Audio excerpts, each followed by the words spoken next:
Follower లో ఒక Shin-chan voice చేయమని అడిగారా, అది ట్రై చేస్తున్నా.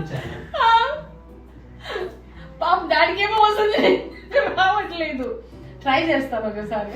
ఓకే స్టార్ట్ చేయి. ఉండు. ఓకే 3.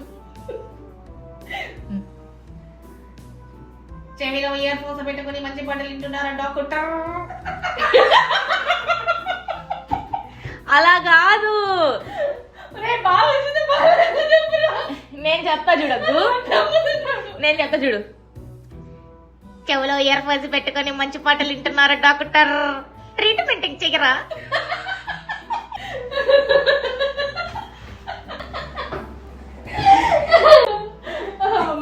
ఫాలోవర్ ఎవరో కానీ ఫస్ట్ టైం ఇంత నవ్విస్తుందో మళ్ళీ అడిగింది. నేను ఇంకొకసారి చెప్తా. రే నవ్వే ఒకటి చంపేస్తాను నేను గాడిద. చెవిలో ఇయర్ ఫోన్స్ పెట్టుకుని మంచి పాటలు వింటున్నారా డాక్టర్? ట్రీట్మెంట్ చెయ్యరా? షిన్చాన్ లేదు, షిన్చాన్ కుక్క చెప్పినట్టు.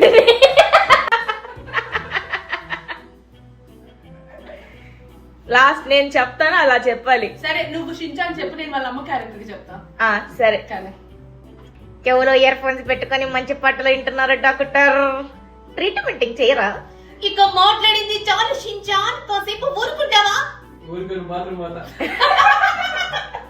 దీన్ని బట్టి ఏమర్థమైందంటే పిల్లలకి పిల్లల వాయిస్ లే వస్తాయి, ఆంటీలకి ఆంటీ వాయిస్ లే వస్తాయి. ఫైనల్ గా నేను చెప్తాను ఇప్పుడు, చూడు కావాలంటే.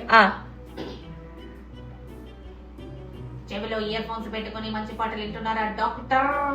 ట్రీట్మెంట్ చెయ్యరా? ఇక మాట్లాడింది చాలు షిన్చాన్, కాసేపు ఊరుకుంటావా? సారీ డాక్టర్ గారు. Yes coming. ఏంటి డాక్టర్ అలా కొడుతున్నారు?